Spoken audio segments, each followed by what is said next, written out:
गुरुत्वं विस्तारम् क्षितिधरपतिः पार्वती निजात् नितम्बात् आचिद्य त्वयि हरणरूपेण निददे अतस्ते विस्तीर्णो गुरुरयमशेषां वसुमतीं नितम्बप्राद्भारः स्थगयति लघुत्वं नयति च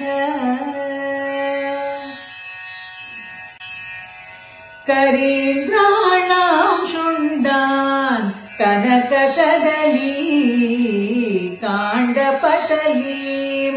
उभाभ्यां ऊरुभ्याम् उभयमपि निर्जित्य भवति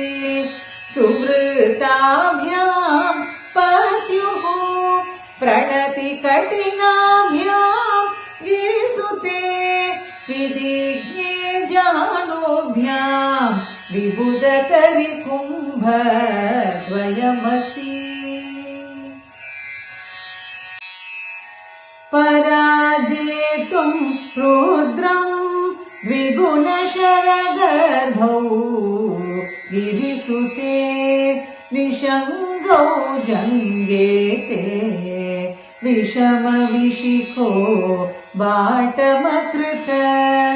यदग्रे दृश्यन्ते दशशरफलाः पादयुगले नखाग्रश्चर्माणः सुरमकुटशानैकनिशिताः श्रुतीनां मूर्धानो दधति तवयो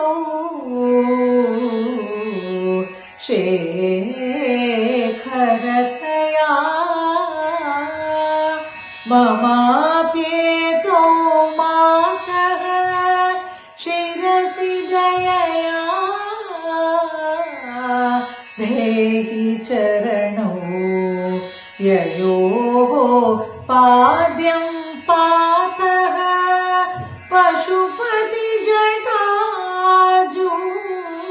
पशुपतिजटाजूठतटिनी ययोः लाक्षालक्ष्मीः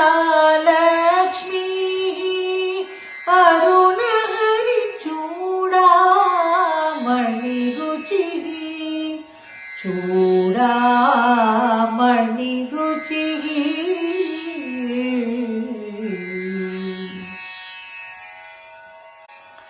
नमो वातं भ्रूमो नयनरमणीयाय पदयोः तवास्मै द्वन्द्वाय स्फुटरुचिरसालककवते असूयत्यज्ञातं यदविहननाय स्पृहयते पशूनामीशानः प्रमदवनकङ्के लितरवे मृषात् कृत्वा गोत्रसलग्नम् अत वैलक्ष्यनमितम् ललाटे भर्तारम् चरणकमले ताडयति ते चिरादन्तः शल्यम् दहनकृतम् उन्मूलितवता तुलाकोटिक्वाणैः किलिकिलितम् ईशानरिपुणा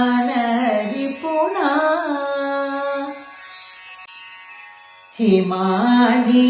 हन्तव्यम् हिमगिरिनिवासैकचतुरौ निशायां निद्राणाम् निशिचरमभागे च विशधौ वरं लक्ष्मीपात्रम् श्रियमतिसृजन्तौ समयिनाम् सरोजं त्वत्पादौ जननि जयतश्चित्रमिह किम् पदं ते कीर्तीनाम् प्रपदमपदम् देवि विपदाम् कथं नीतं सद्भिः कठिनकमटी कर्परतुलाम् कथं वा भावुभ्याम् उपयमनकाले पुरभिन्दा यदा दायर्यस्तम् दृशति जयमानेन मनसा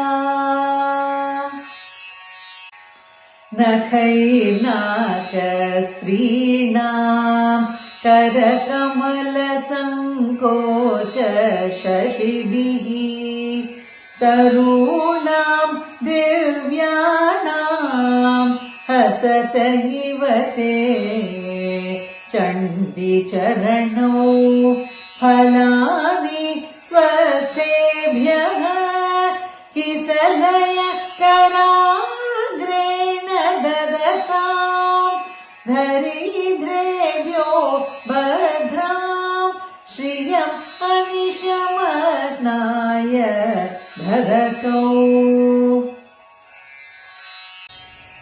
ददाने दीनेभ्यः